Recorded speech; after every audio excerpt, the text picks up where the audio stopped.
میں رو رہی تھی، فریاد کر رہی تھی، اسے محبت کے واسطے دے رہی تھی، مگر جیسے وہ پتھر کا ہو گیا تھا۔ محبت، جذبات ایک طرف، انسانیت بھی کوئی چیز ہے، اسے تو یہ بھی بھول گیا تھا۔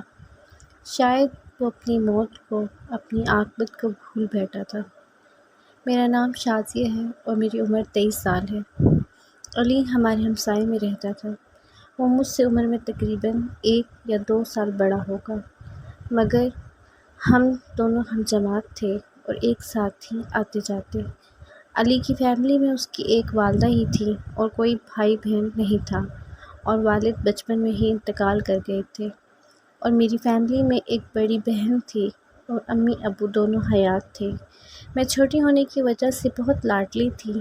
خوبصورت اور نخرہ مجھ میں کوٹ کوٹ کر بھرا تھا، مگر تمام نخرہ، تمام غصہ علی کے آگے دم توڑ دیتا۔ بچپن کی دوستی کب محبت میں بدل گئی، ہمیں خبر بھی نہ ہوئی، اور یہ محبت اتنی شدید تھی کہ جنون بن گئی ہمارا۔ دیکھے بنا نہ صبح ہوتی نہ رات، نہ سورج نکلتا نہ چاند۔ وہ میری خاطر اپنے دوستوں تک سے خفا ہو جاتا، مگر میرے خلاف ایک لفظ نہ سنتا۔ وقت پر لگا کے اڑ گیا اور ہم لڑکپن سے جوان ہو گئے۔ اس کی والدہ میرے گھر رشتہ لے آئیں۔ میرے والدین نے یہ کہہ کر انکار کر دیا کہ لڑکا ابھی کماتا نہیں ہے، جب صاحب حیثیت ہو جائے گا تب سوچیں گے۔ جب ابھی ہماری بیٹی بھی پڑھ رہی ہے۔ اس کی والدہ مایوس واپس لوٹ گئیں اور علی کو جا کر میرے والدین کی تمام شرطیں بتا دیں۔ نہ جانے علی ایک دم چپ ہو گیا، مگر مجھ سے محبت دیوانوں جیسی ہی رہی۔ پھر ایک دن اس نے باہر کے ملک جانے کا اعلان کر دیا اور کہا کہ مجھے وہاں نوکری مل گئی ہے اور وہ جلد ہی واپس آ کر مجھے اپنا بنا لے گا۔ میں روتی رہی، وہ چلا گیا۔ پھر میں نے اپنی توجہ اپنی تعلیم پر دینا شروع کی اور ماسٹرز کی ڈگری حاصل کر لی۔ 5 برس بیت گئے۔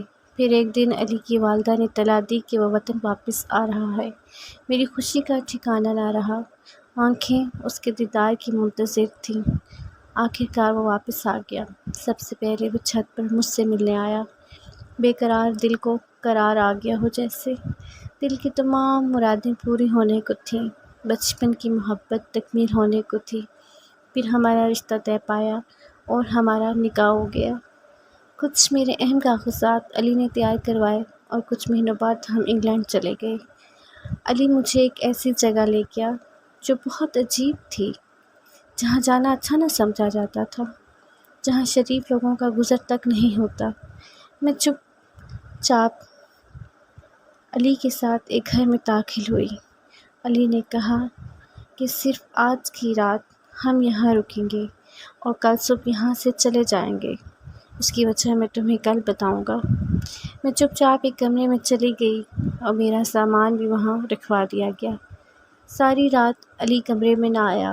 میں اس ماحول کے خوف کے مارے کمرے سے نہ نکلی۔ علی کا فون بھی بند تھا۔ صبح ہونے پر مجھ پر قیامت گزری جب پتہ چلا کہ علی میری یہاں قیمت لگا کر چلا گیا ہے۔ زندگی بوجھ لگنے لگی تھی، محبت سے نفرت ہو رہی تھی۔ وہاں رہنے پر مجھے مزید پتہ چلا کہ علی پاکستان میں لڑکیوں سے شادی کر کے یہاں بیچ جاتا ہے اور کم از کم 5 سال سے وہ یہ کام کر رہا ہے۔ اور یہ تھا علی کا کاروبار، اس کا مقربہ چہرہ۔ ایک دن وہ ایک اور لڑکی کو وہاں چھوڑنے آیا تو میرا سامنا ہو گیا۔ میں بہت روئی، چلائی، فریاد کر رہی تھی، اسے بچپن کی محبت کے واسطے دے رہی تھی، مگر وہ ان تمام جذبات سے عاری تھا۔ اس کے الفاظ قیامت کی طرح برس رہے تھے مجھ پہ۔ لڑکیوں کے جذبات کے ساتھ کھیلنا اس کا مشغلہ تھا اور انہیں آگے بیچ دینا زبردست کاروبار۔ محبت کچھ نہیں ہوتی، صرف وقتی احساسات اور بس۔